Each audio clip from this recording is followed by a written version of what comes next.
Capítulo 16.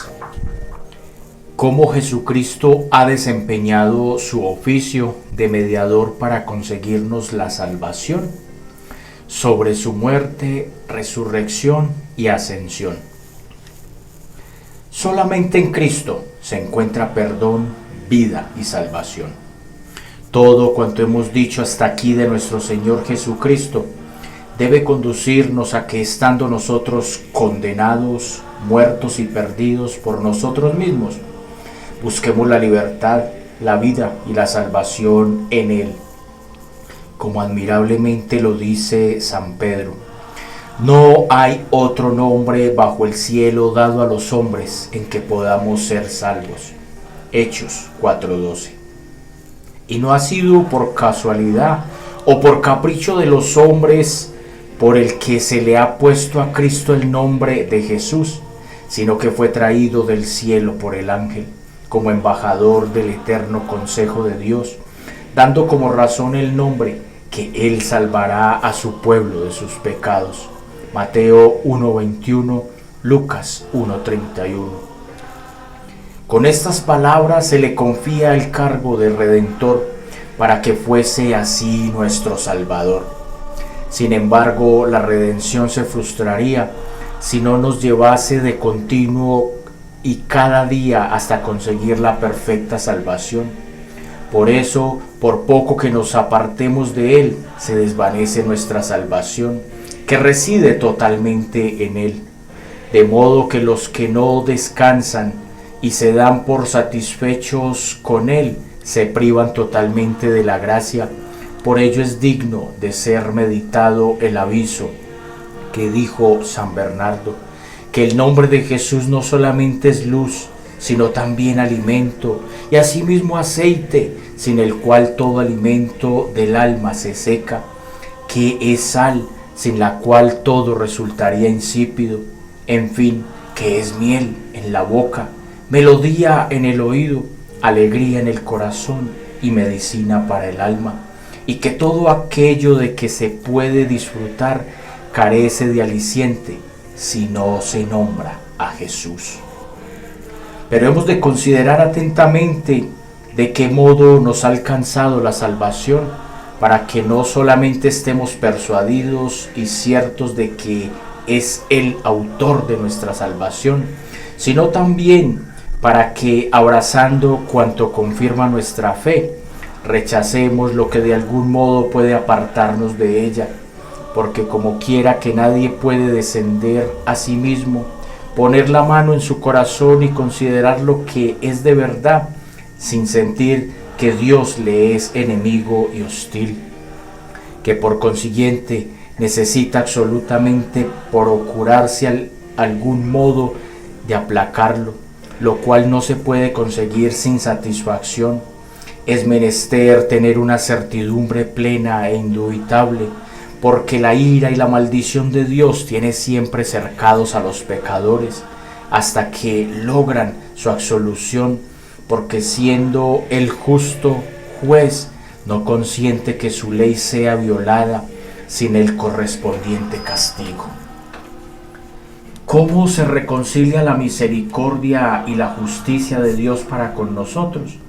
Pero antes de pasar más adelante, consideremos brevemente cómo es posible que Dios, el cual nos ha prevenido con su misericordia, haya sido enemigo nuestro hasta que mediante Jesucristo se reconcilió con nosotros. Porque ¿cómo podría habernos dado en su Hijo unigénito una singular prenda de amor, si de antemano no nos hubiera tenido buena voluntad y amor gratuito? Como parece, pues, que hay aquí alguna repugnancia y contradicción, resolveré el escrúpulo de lo que aquí podría seguirse. El Espíritu Santo afirma corrientemente en las Escrituras que Dios ha sido enemigo de los hombres hasta que fueron devueltos a su gracia y favor por la muerte de Cristo. Romanos 5:10. Que los hombres fueron malditos hasta que su maldad fue expiada por el sacrificio de Cristo. Gálatas 3:10-13. que estuvieron apartados de Dios hasta que por el cuerpo de Cristo volvieron a ser admitidos en su compañía. Colosenses 1, del 21 al 22. Estas maneras de expresarse se adaptan muy bien a nuestro sentido, para que comprendamos perfectamente cuán miserable e infeliz es nuestra condición fuera de Cristo. Porque si no se dijera con palabras tan claras que la ira, el castigo de Dios y la muerte eterna pendían sobre nosotros, conoceríamos mucho peor hasta qué punto seríamos desventurados sin la misericordia de Dios y apreciaríamos mucho menos el beneficio de la redención.